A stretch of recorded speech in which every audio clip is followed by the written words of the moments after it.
Teks berita terdiri atas dua kata, yaitu teks dan berita. Apa itu teks? Teks itu adalah tulisan dan berita adalah sesuatu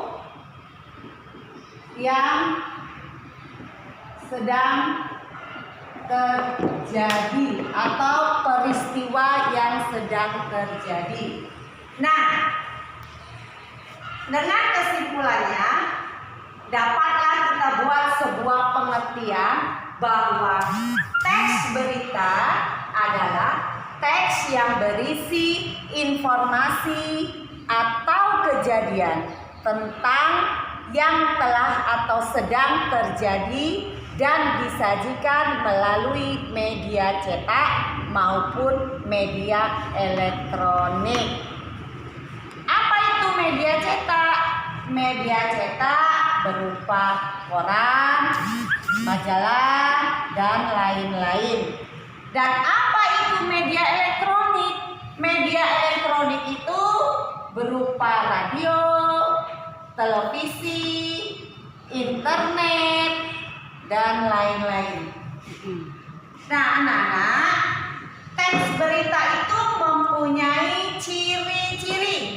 Apa ciri-ciri teks berita? Ciri-ciri teks berita pertama, bersifat faktual. Artinya berita itu disajikan atau diberitakan secara nyata tanpa direkayasa atau dipikirkan tanpa tahu kebenaran beritanya. Yang kedua yaitu memberikan keterangan waktu.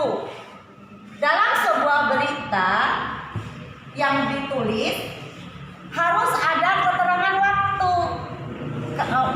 Kapan, pukul berapa, sehingga berita itu menjadi sebuah berita yang utuh. Jadi kalau ada orang bertanya, beritanya kapan? Waktunya kapan? Pagi hari kah, siang hari kah, atau malam hari kah? Dan yang ketiga adalah aktual. Maksud dari aktual ini adalah terbaru, anak-anak.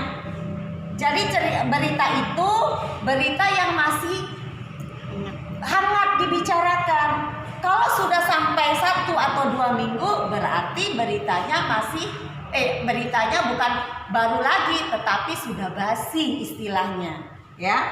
Kemudian yang keempat, menggunakan bahasa baku.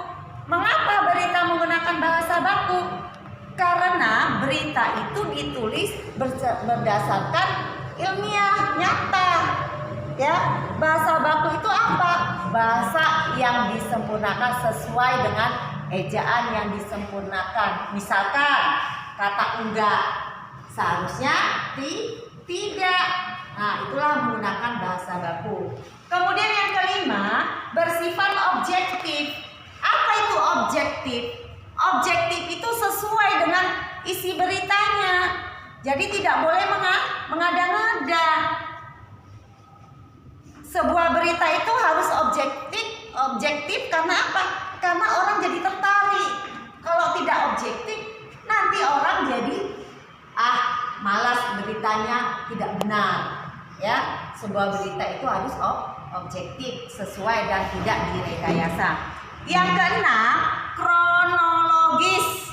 Kronologis itu maksudnya runtut. Dalam membuat sebuah berita itu harus runtut, ya. Tidak boleh nanti di atas sudah diterangkan, di bawah lagi tengah, terbalik jadinya berita itu. Jadi harus runtut, atau kata runtut itu berarti berurutan. Dikit dulu ya.